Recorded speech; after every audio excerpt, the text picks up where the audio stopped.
বাংলাদেশের সংখ্যালঘুদের উপর নির্যাতনের প্রতিবাদে আজও উত্তাল কলকাতার রাজপথ। দীপু দাসের নৃশংস হত্যায় জড়িতদের শাস্তির দাবিতে আজ হিন্দু সংহতির উদ্যোগে শিয়ালদা স্টেশন থেকে বেগবাগান বাংলাদেশ ডেপুটি হাই কমিশনারের দফতর পর্যন্ত প্রতিবাদ মিছিলের আয়োজন করা হয়। এই এলাকায় ছিল কঠোর নিরাপত্তা ব্যবস্থা। এই ছবি ধরা পড়ল দূরদর্শনের ক্যামেরায়। বাংলাদেশের হিন্দু যুবক দীপু দাসের হত্যার বিচারের দাবিতে আজও উত্তাল শহর কলকাতা।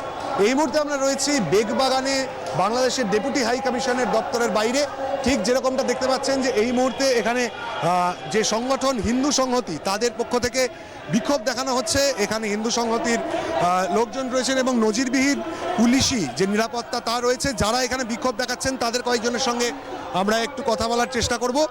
আমাদের দাবি বাংলাদেশে অবিলম্বে হিন্দু অত্যাচার বন্ধ করতে হবে এবং আজকের আমরা বাংলাদেশের হাই কমিশনের কাছে আমরা যে রিপোর্ট দেব আমাদের সেইটা গ্রহণ করতে হবে। দীপু দাসকে জীবন্ত পুড়িয়ে মেরেছে এই যে মৌলবাদী আজকে ইউনূসের সরকারে। আজকে দেখুন এই বাংলাদেশে হিন্দুরা কিভাবে অত্যাচারিত হচ্ছে। আজকে প্রায় এক বছরে 4000 হিন্দু মহিলা ধর্ষিত হয়েছে। আজকে হিন্দুরা সেখানে তাদের ধর্মাচরণ করতে পারছে না। আজকে তাদেরকে হিন্দু বলে, হিন্দু সনাতনী বলে তাদেরকে মারা হচ্ছে। আমাদের প্রধান দাবি বাংলাদেশে ক্রমাগত যে হিন্দু হত্যা চলছে বন্ধ করতে হবে। বাংলা হিন্দু সংখ্যালঘুদের তাদের সুরক্ষা দিতে হবে। সেই সঙ্গে ভারত বিরোধী সব রকম প্ররোচনা কার্যকলাপ বন্ধ করতে হবে এবং ওখানে গণতান্ত্রিক সরকারকে ফিরিয়ে আনতে হবে। আন্দোলনকারীরা জানাচ্ছেন যে তারা দীপু দাসের হত্যার বিচারের দাবিতে তাদের আন্দোলনকে আরো জোরদার করবেন।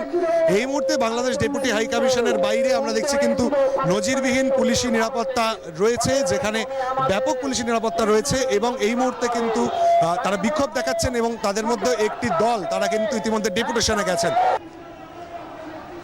ডিপুটেশন বলেছে আমরা যে হিন্দু হত্যা বন্ধ করতে হবে, অত্যাচার বন্ধ করতে হবে, সুতরাং তিনি বলেন আমাদের বার্তা তারা পৌঁছে দেবেন।